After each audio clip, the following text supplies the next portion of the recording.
I never planned to hide anything from the person I love. I didn't wake up one day and decide to keep a secret. It started as something small, almost harmless, something I told myself didn't matter.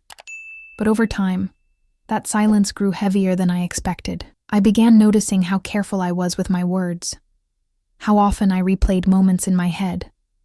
That's when I realized something had changed inside me. I'm a woman in a long-term relationship that looks stable from the outside.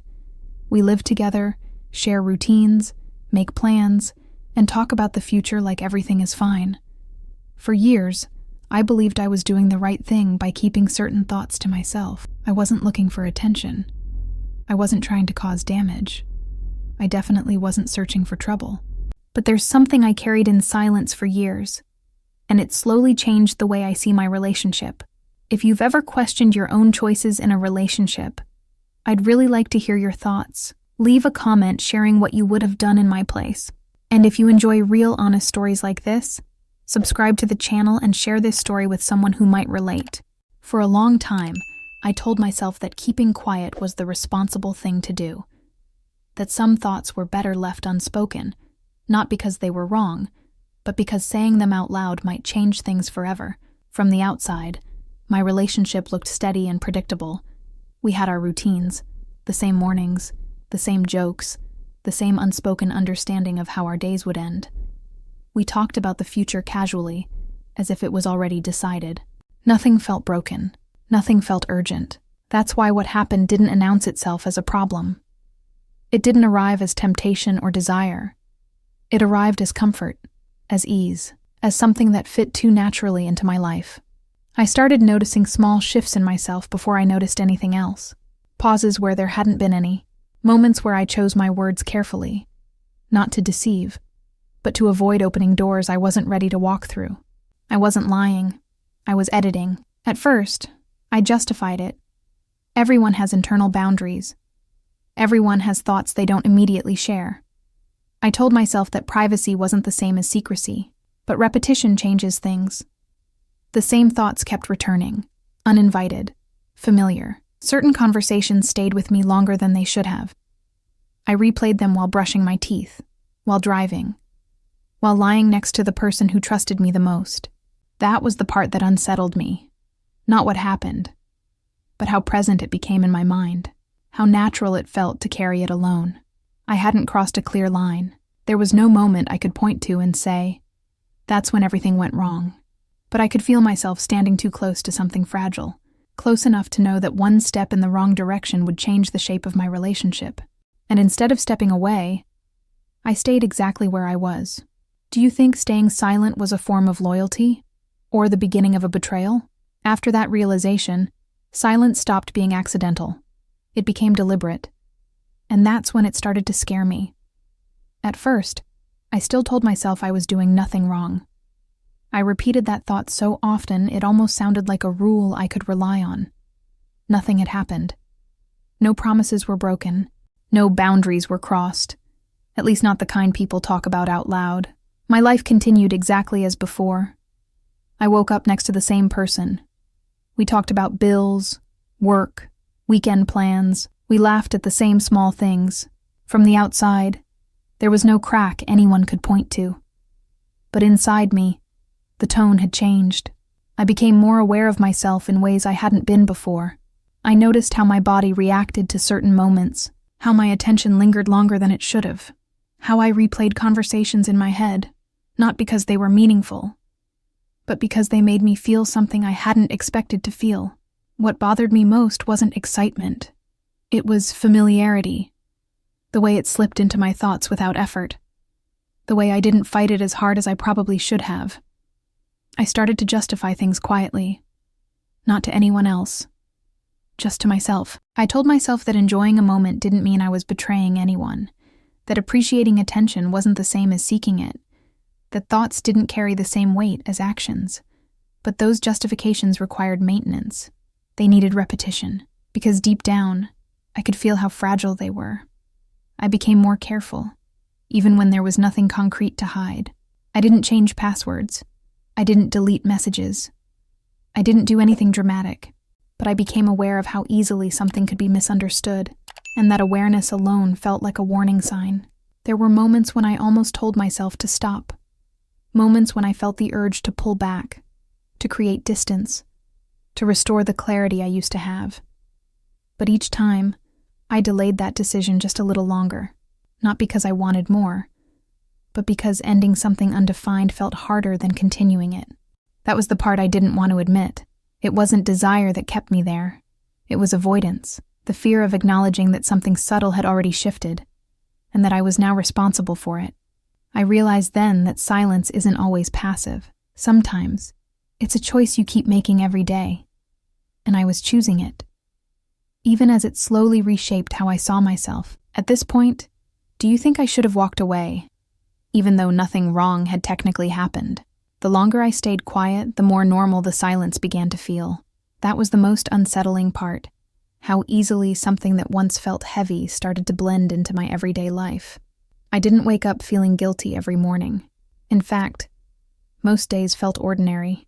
We still shared the same space, the same bed, the same rhythm. If someone had asked me whether I was happy, I probably would have said yes without hesitation. But there was a layer underneath everything now, a constant awareness that I hadn't had before, a sense that part of me was always slightly elsewhere, even when I was fully present. I started noticing how my reactions shifted in small, almost invisible ways. Certain topics made me more alert. Certain moments made me pause before responding. I wasn't hiding anything specific.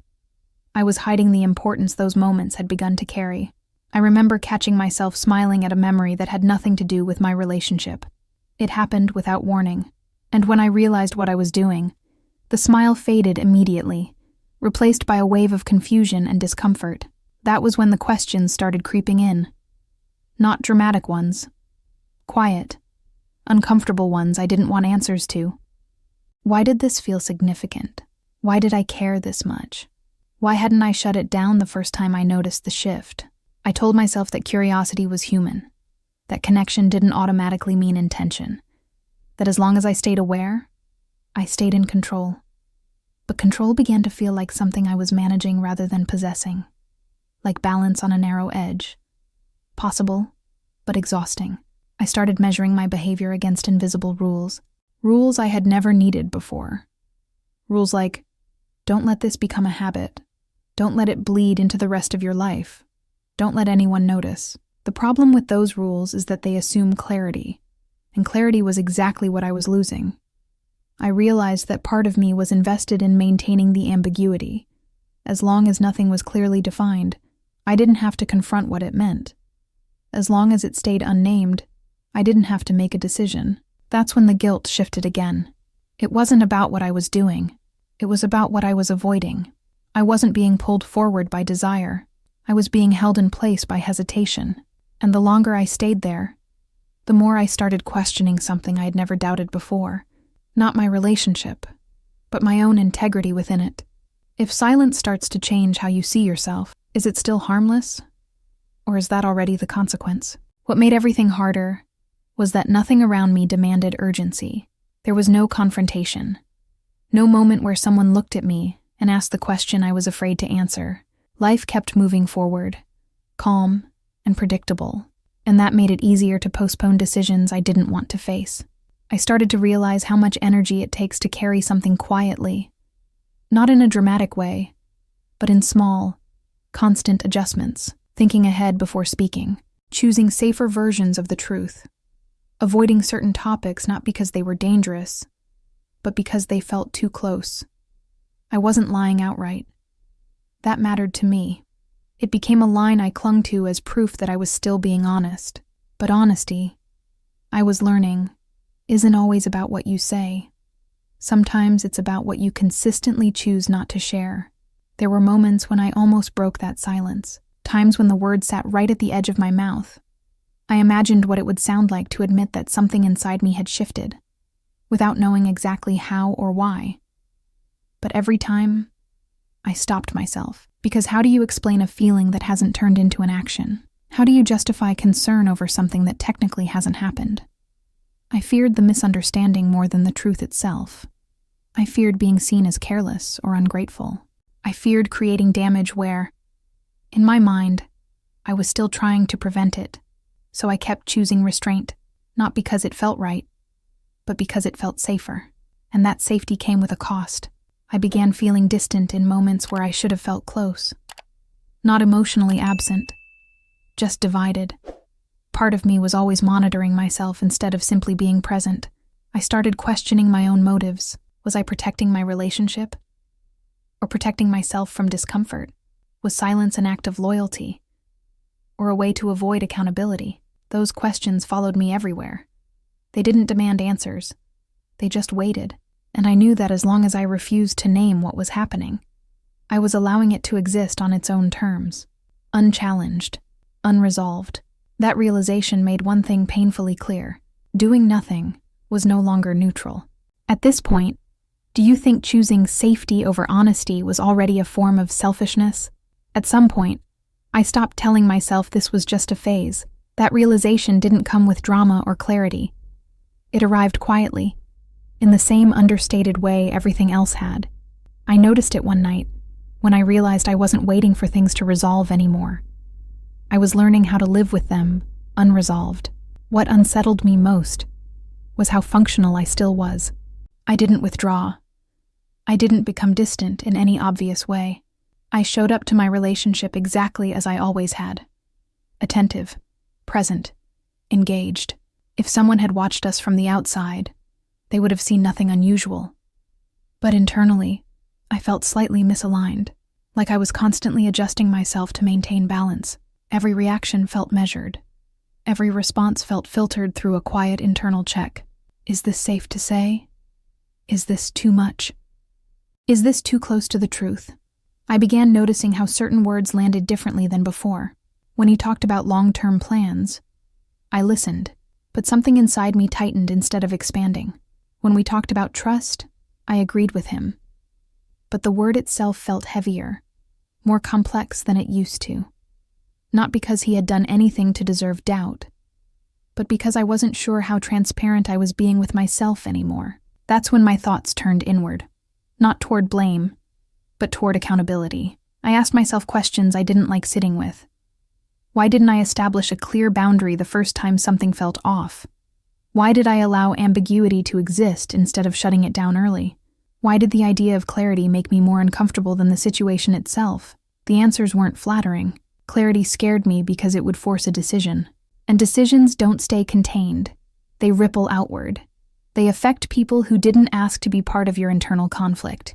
I told myself that awareness was enough, that being conscious of my thoughts meant I was still in control. But over time, that belief started to feel thin. Awareness without action began to feel like a performance, something I leaned on to avoid taking responsibility. There were moments when I seriously considered saying something, not everything, just enough to ease the pressure of carrying it alone. But every version of that conversation played out the same way in my head. Confusion, questions I couldn't fully answer, pain I wasn't sure how to justify, so I chose silence again. Not because it felt right, but because it felt survivable. And that's when something shifted in how I saw myself. I realized I wasn't protecting my relationship from harm. I was protecting myself from discomfort, from the vulnerability of admitting that my inner world had become more complicated than I wanted it to be.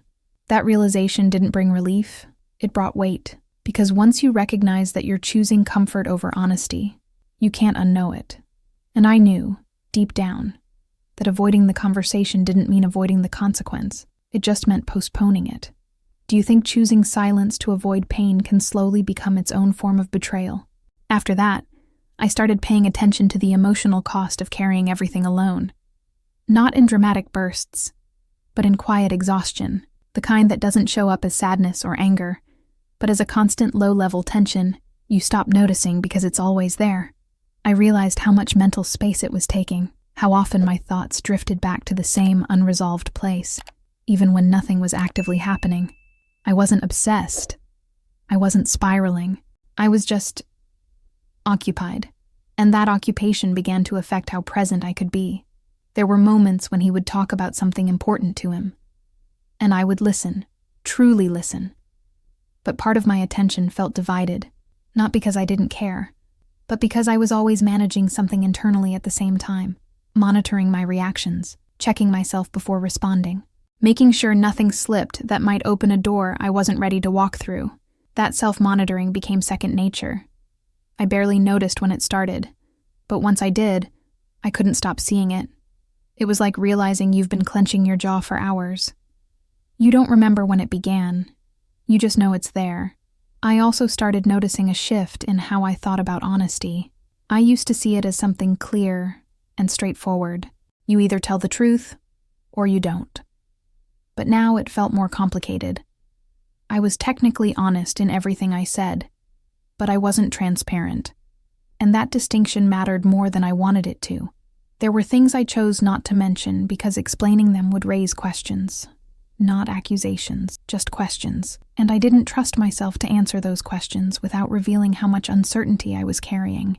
I told myself that sparing someone from unnecessary confusion was an act of care, that not every internal struggle needs to be shared, that relationships don't require full access to every thought.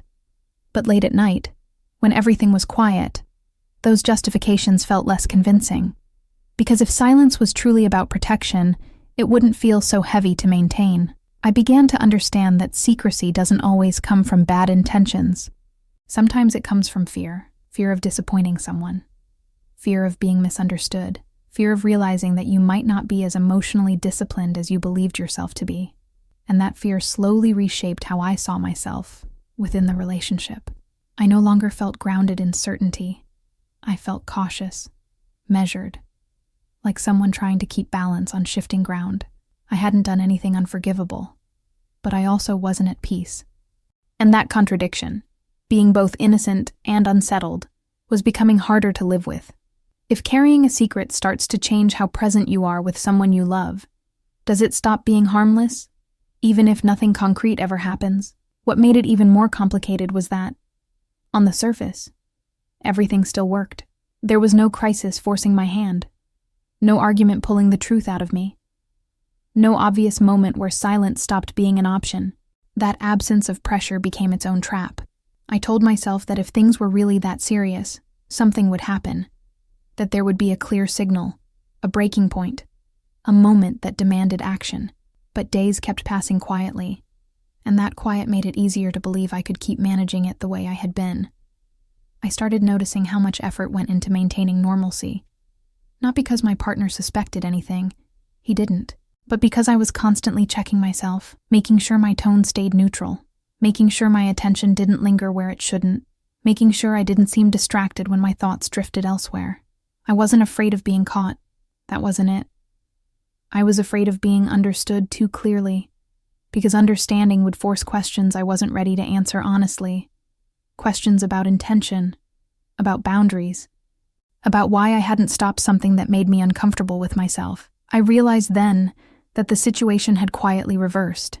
At first, I stayed silent to protect the relationship. Now, I was staying silent to protect the version of myself that still felt acceptable. That realization hurt more than guilt ever had. I didn't see myself as someone capable of emotional dishonesty.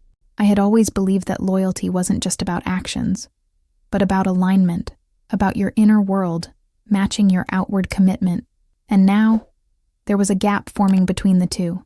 I began questioning whether trust could erode without betrayal, whether damage could happen without a single dramatic moment, whether someone could stay technically faithful while slowly drifting away from their own values. There were moments when I felt the urge to confess everything, not because I wanted forgiveness, but because I wanted relief. I wanted to stop carrying the weight of my own ambiguity. I wanted to feel grounded again. But each time that urge surfaced, fear followed immediately after. Fear of changing how I was seen. Fear of causing pain without being able to justify it. Fear of discovering that honesty wouldn't fix anything. It would only expose how late I already was.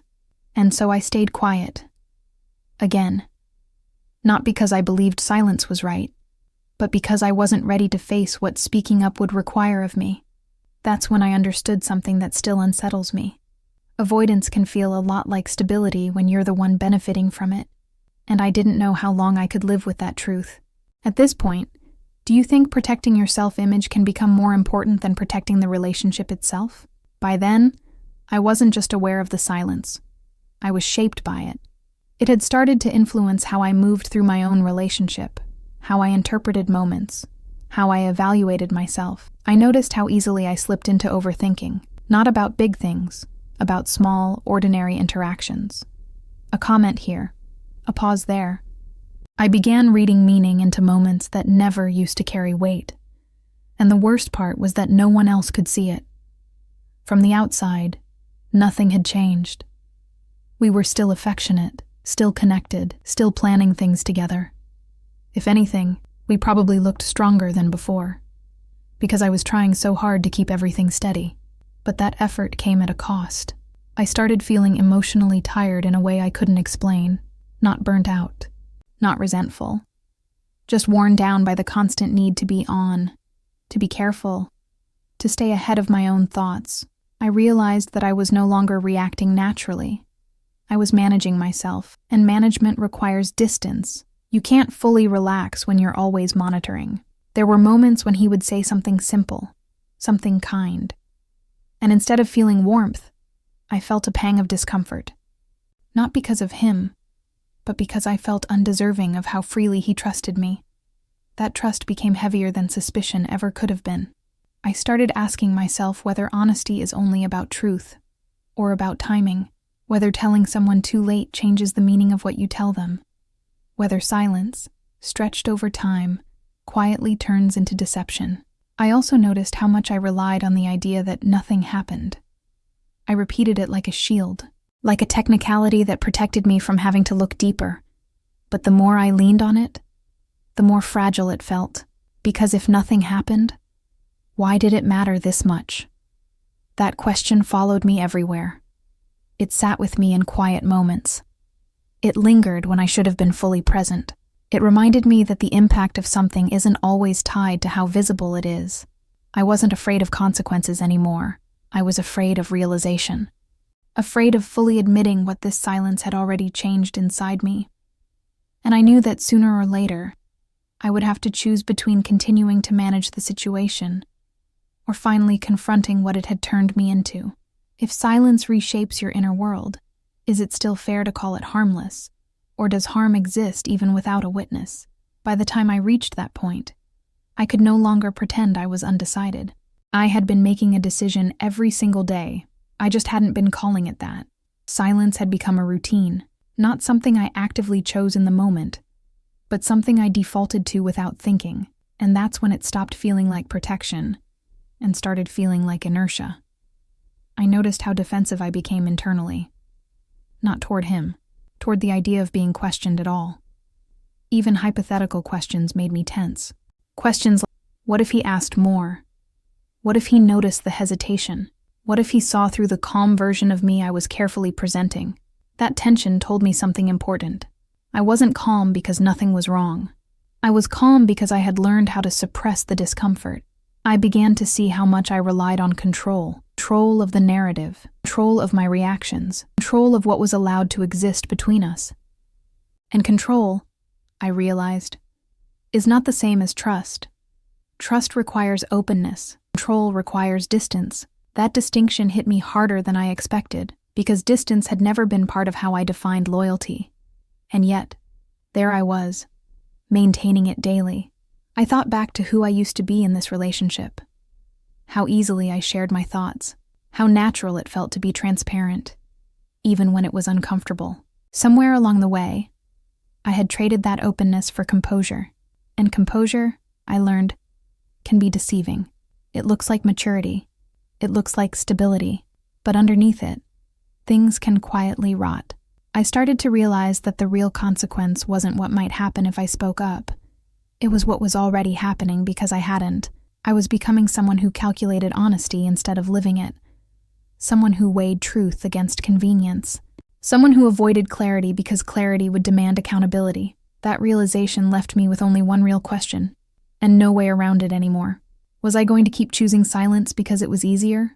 Or was I finally going to accept that protecting my comfort had already cost me something essential? Because at that point, I understood something I could no longer ignore. You don't wake up one day and suddenly betray someone. You drift there, quietly, carefully, convincing yourself the whole time that you're still standing in the same place, And I knew the next choice I made wouldn't be small. If you realize you've been choosing silence every day, does that make it a mistake? Or a responsibility you can't avoid anymore? The moment I finally accepted what was happening, it wasn't dramatic. There was no argument, no confession forced out of me, no single sentence that changed everything. It was quieter than that. I realized that the question was no longer whether I should say something. It was why I hadn't. And once I faced that honestly, the answer was impossible to ignore. I hadn't stayed silent out of loyalty. I had stayed silent out of fear. Fear of disrupting stability. Fear of being seen differently. Fear of admitting that I wasn't as emotionally clear as I wanted to believe.